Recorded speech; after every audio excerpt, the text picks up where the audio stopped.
आप सभी हमारा जो पाठ समुदाय है आप पढ़ते होंगे। उसमें पूजा अवसर है, उसमें प्रसाद सेवा है, उसमें श्री मूर्ति ज्ञान है।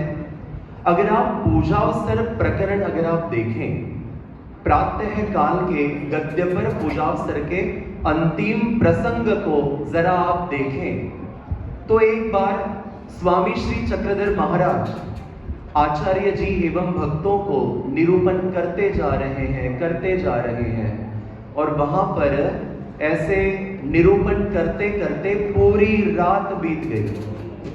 पूरी रात जब बीत जाती है और जब आचार्य जी जब पौ फटती है, सूरज जब निकलता है पूरब दिशा से, तो आचार्य जी कहते हैं महाराज पाहिले, अर्थात महाराज प्रातः हो गई। पहाले ये मराठी का शब्द है। आचार्य जी महाराज को कहते महाराज प्रातः हो गई। निरूपण करते करते हमें समय का अंदाजा ही नहीं रहा। महाराज कहते हैं पुरुषाचिये भेटी युगे खेली, एथोणी तुम्हा पहालेची बहुत। यहां से तुम्हें क्या प्रातः हुई, यही तुम्हें इतना बड़ा लग रहा है? अरे यहां पर ईश्वर पुरुष के दर्शन के लिए जो राजा हाथ में बेड़ा लेकर जो खड़ा हुआ, तो वहां पर पूरा एक युग भी बीत गया। ज्ञानी यहां पर शांत नहीं बैठेगा, प्रेमी शांत नहीं बैठेगा। तत्काल बाईसा माता ने पूछ लिया। बाईसा माता कहती है महाराज, हल्के से पूछती है महाराज क्या वे आप थे? और फिर हमारे महाराज स्वीकृति में अपना श्री मुकुट हाँ करते हैं, सिर हिलाते हैं। तो कहने का सारांश, महाराज ने ये बात वहां पर अपने भक्तों को प्रातः पूजा अवसर के समय बताई। वो ईश्वर पुरुष थे, उनका दर्शन करने के लिए एक राजा अपनी समूची सेना, अपना पूरा परिवार, इन सब को लेकर जब कुटिया के बाहर अपनी सेना को खड़ा करता है कि तुम सब यही रुको, मैं पुरुष के दर्शन करके आता हूं, अर्थात थोर ईश्वर पुरुष के दर्शन करके आता हूं। और जब वो जाता है अंदर, वहां ईश्वर पुरुष चिंतन में है। अगर चिंतन शब्द यहां पर प्रस्तुत है तो हमें प्रातः का महादायिसा का प्रश्न भी स्मरण होना चाहिए। महाराज अगर हम आपका चिंतन करते हैं तो आप किनका चिंतन करते हैं? आपको चिंतन की क्या आवश्यकता?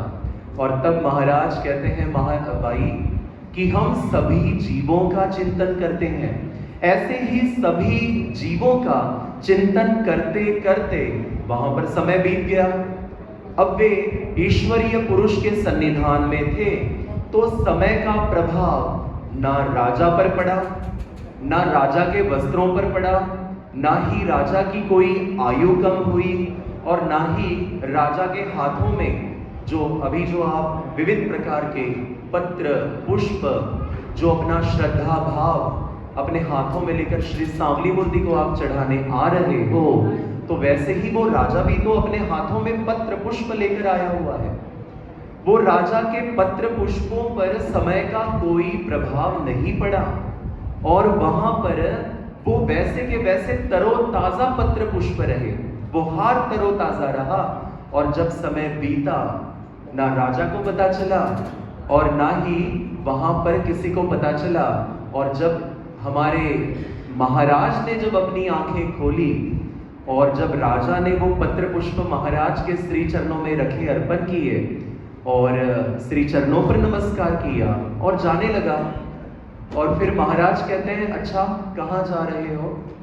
वो कहता है महाराज मेरा पाइक परिवार, मेरी सेना सब बाहर खड़े हैं, काफी समय हो गया, मैं बस आपके दर्शन के लिए यहाँ पर आया था। और फिर महाराज कहते हैं राजन वो युग बीत गया, ते युगची गेले, अर्थात वो जो युग है वो चला गया, वो युग नहीं रहा। उसे आश्चर्य हुआ। अब आगे की जो बात है वो हमारे गुरु परंपरा में आती है, लिखित में नहीं। कुछ बातें जो होती हैं वो मौखिक परंपरा में आती है, वो गुरु जो बताते हैं वैसे शिष्य उसे ग्रहण करते हैं। वो राजा पूछता है महाराज अभी अभी तो मैंने अपनी सारी सेना को, परिवार को बाहर रखा हुआ है, वो भला कैसे, युग कैसे बीत गया? महाराज कहते हैं ठीक है बाहर देखो, शायद महाराज ने कहा होगा। और जब वो देखते हैं तो वहां पर कोई नामो निशान नहीं है। हो सकता है कि वे राजा की राह देखते देखते वापस चले गए हों। इस प्रकार युग बीत गया। एक महाराज के श्री मूर्ति के दर्शन के लिए अगर पूरा युग बीत जाता है, तो जिस शरीर में आपको युवावस्था प्राप्त होती है, जिस शरीर में आपको बालक अवस्था प्राप्त होती है, जिस शरीर में आपको वृद्धावस्था प्राप्त होती है, उसको बीत जाने से किस बात का डर भाई? डर तो होना ही नहीं चाहिए। हमें तो वहां पर मोह करना ही नहीं चाहिए और ना ही हमें उसका शोक करना चाहिए। बड़ी अच्छी तरीके से महाराज ने ये बात आचार्य जी को जैसे समझाई, वैसी ही बात महाराज ने द्वापर युग में अर्जुन जी को समझाई है। ये दोनों जो भक्त हैं, ये दोनों भक्त बड़े ऊंची लेवल के हैं। इनके जैसी ऊंची लेवल और किसी की हो नहीं सकती। आपको ज्ञात होगा कि हमारे महाराज ने अर्जुन देव जी के प्रति एक बड़ा आदरपूर्ण वाक्य बोला है। सूत्र है, दंडवत नहीं डाले तो एकदम से नहीं उच्चारण करेंगे, लेकिन महाराज कहते हैं अर्जुन जी कैसे हैं? वो कैसे हैं? सकल सामग्रियों से संपन्न अर्जुन जी है। अब जब उभय दृश्य अवतार, जीवोद्धरण व्यसनीय अवतार, जिस अवतार के बारे में हमारे आचार्य जी कहते हैं एने अवतरे मां अवतरे, एने अवतरे उद्धरे मां उद्धरे, अगर इस अवतार से अगर आपका उद्धार नहीं होता तो कभी भी आपका उद्धार नहीं होगा। ऐसे अवतार श्री अर्जुन देव जी के बारे में क्या कहते हैं कि अर्जुन जी सकल सामग्रियों से संपन्न व्यक्ति है। तो सकल सामग्रियां आ गई, 4 वेद, 6 शास्त्र, 18 पुराण, 108 उपनिषद, चाहे आगम निगम कोई भी शास्त्र हो, इस जगत का कोई भी शास्त्र हो, वे सारे शास्त्र अर्जुन देव जी पढ़ चुके हैं। सिर्फ पढ़े नहीं है तो उसमें उन्होंने एक्सपर्टीज हासिल की है, वे एक्सपर्ट हो गए उसमें। और ऐसे सकल सामग्री से संपन्न अर्जुन देव जी जब वहां पर इस प्रकार का प्रश्न करते हैं, और वहां पर आचार्य जी भी हमारे महाराज से इस प्रकार का प्रश्न करते हैं, तो वहां पर दोनों ही उभय दृश्य अवतारों का समझाने का प्रकार बिल्कुल एक सा होता है। देहिनोस्मिन् यथा देहे कौमारम यौवनम जरा।